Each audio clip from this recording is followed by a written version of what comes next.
Hey friends, welcome to Andy's Audio Krapp, where we talk about audio gear and all of its goodness and glory and master level awesomeness. That's the best I can come up with for the intro here.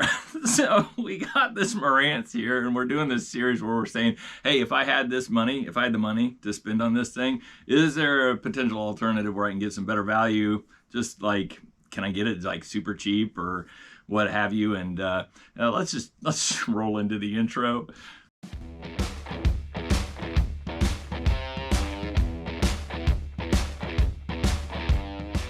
Okay, if you've already watched one of these reviews, you already know what's going to happen in the Marantz section. If you haven't watched one of these reviews, please do watch the Marantz section.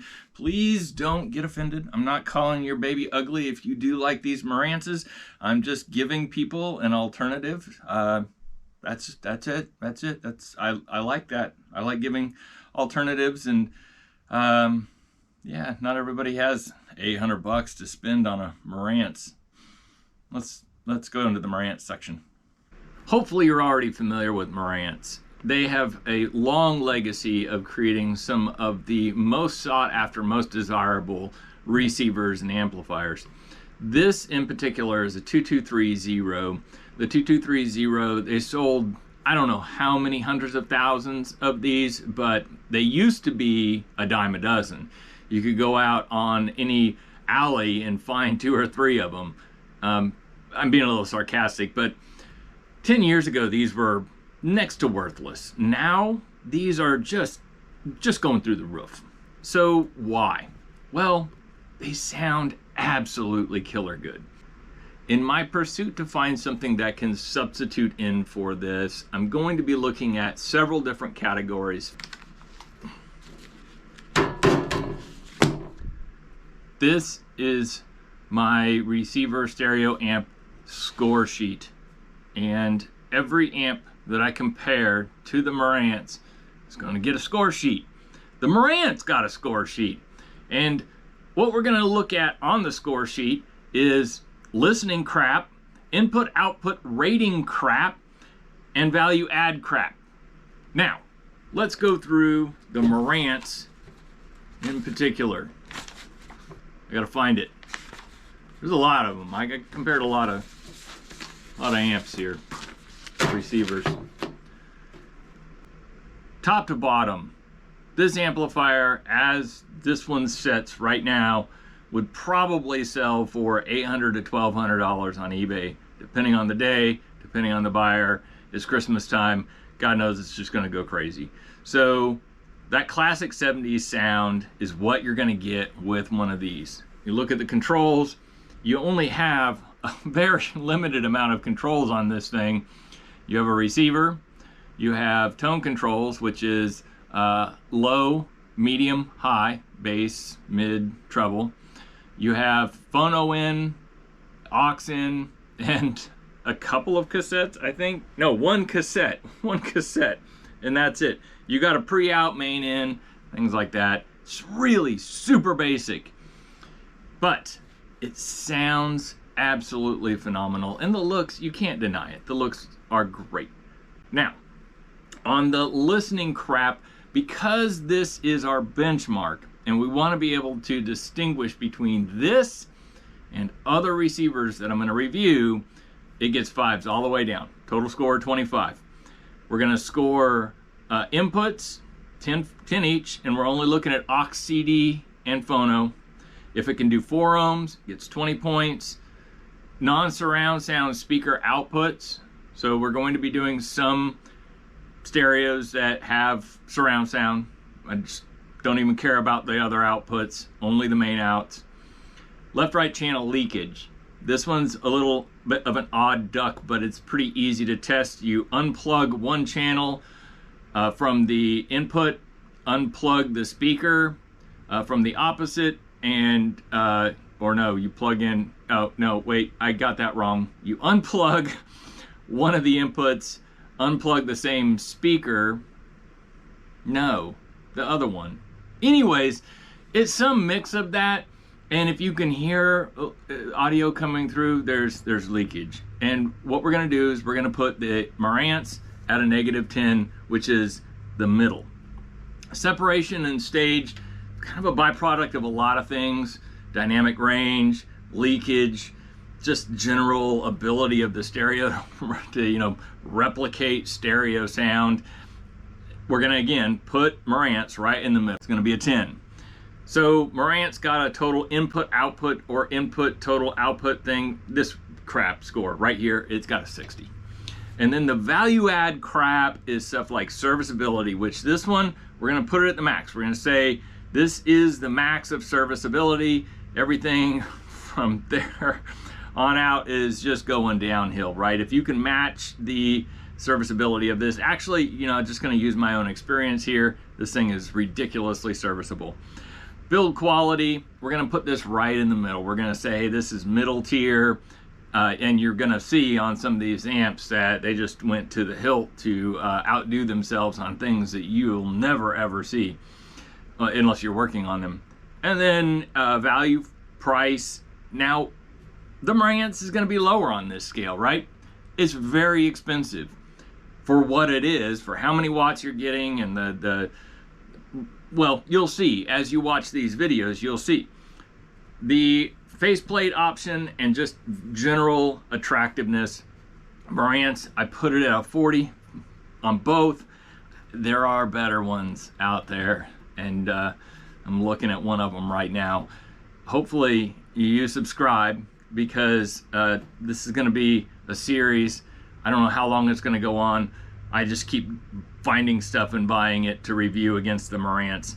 Welcome to the Sony section of this video, and over the intro of this video, you've seen I've had these faceplates covering these Sonys because they are freaking ugly. These things are iconic, like 90s looks. Just lots of buttons, no dials. They're sometimes difficult to use because they don't have dials, and it's just, they're just really inconvenient. That's just gonna point blank say it, and here they are. So let's turn these up so it looks prettier. There you go. All right, now what are they, right? So one is an STR-AV760. It's this one right here on top. It's got one of these cool little things where you can lift it out and put your stations. You can label your stations and put it in there. Pretty cool, right? All right, so 90s. 2-channel out, just absolutely wonderful. It has a component attachments here, so you can add the CD player and all that other, the tape deck and all the other jazz that would have come along with it. And the other one is a AVR850, and the AVR850, actually, if you go through the forums, you'll find that it gets a mention every now and again. It actually built really, really well. It has a trioidal transformer, so the round transformer. On the inside, it's got all kinds of wonderful, beautiful, high quality parts, and it's built fabulously. I really like both of these. Now, why are they so late in this series? And it's just flat out, they sound really good. And this one I got for 90, and the bottom one I got for 80. Here's some comments I wrote about them. Oh my God, depth is perfect. I'm in a bar listening and I can hear everybody talking around me. That was like the guitars and Cadillacs. The perfect one was on Rocket Man. And as you know from the other videos, I told you that there was only a couple of receivers that actually got a 10 on Rocket Man. The other one here, the 760, this top one, let's see here. I'm absolutely shocked. This thing caught me completely off guard. Listened to it all day and turned around and bought another. That's true, I did. I'm gonna put one in my garage for the price. Flat out WTF, this is incredible. All right, so that's my comments about them, and you don't hear the same comments about this Marantz. The Marantz is just absolutely flat, sounds like a foghorn compared to these. Now, there are some downsides to these. Actually, let me show on the screen the score sheets here. You'll see that the 760 got Oh, first of all, the Marantz got 5s all the way down. So there's your bass line. The Sony is substantially better on every song, the 760.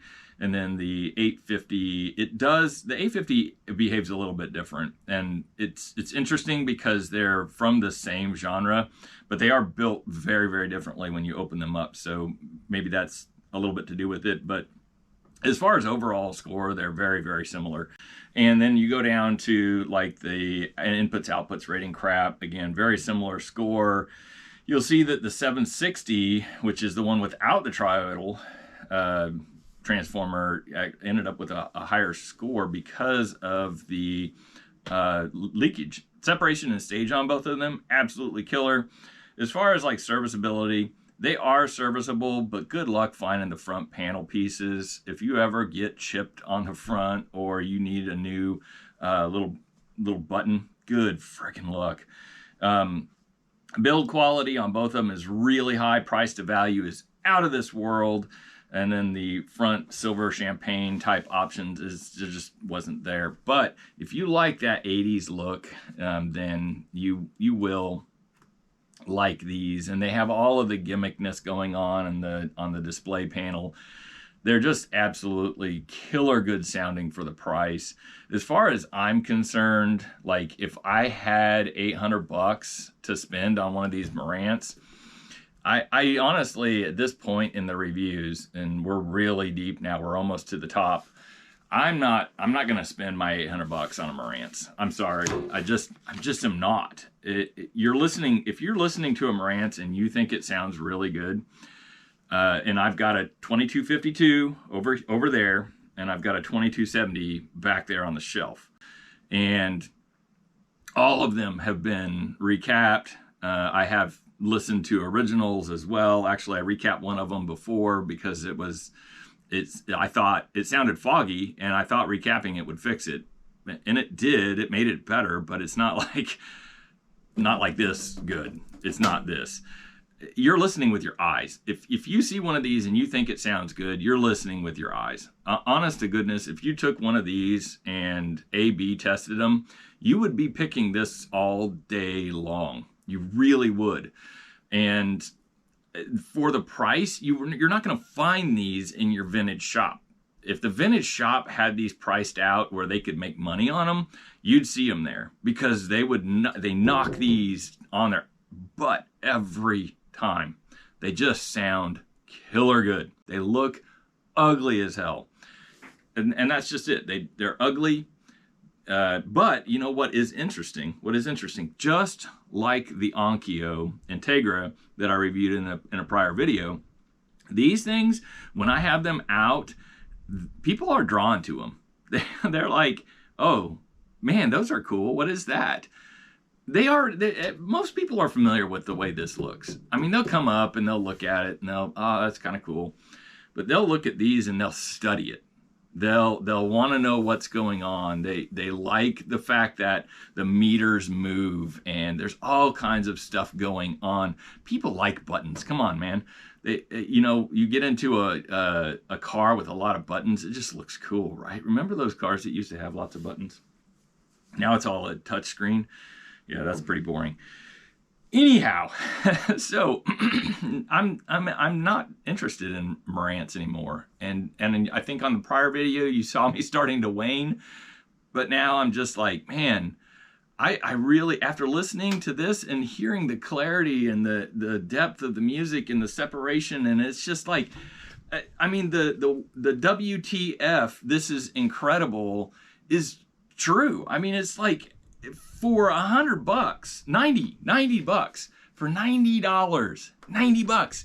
This is dirt cheap, and it sounds really good. Yeah, sure, it's probably gonna die over the next 10 years, but just go buy another one, or go buy one of the other ones that are on some of my other videos. The one at the top, the dudes at the top of this, the next couple of videos, dude, they break all the time, but people fix them, and because they're worth it.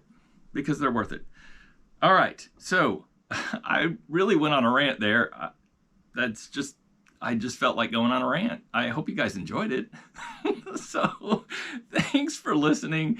I really appreciate you guys subscribing and putting comments down there. And I really do like hearing people's opinions about, hey, I had one of those when I was younger, and man, my dad had one of those, or whatever. You hear that with the Marantzes all the time. And I think that's why Marantz is so popular right now. These silver faces are so popular right now because it's memory lane. And it really is like whoever has the money determines what's collectible, right?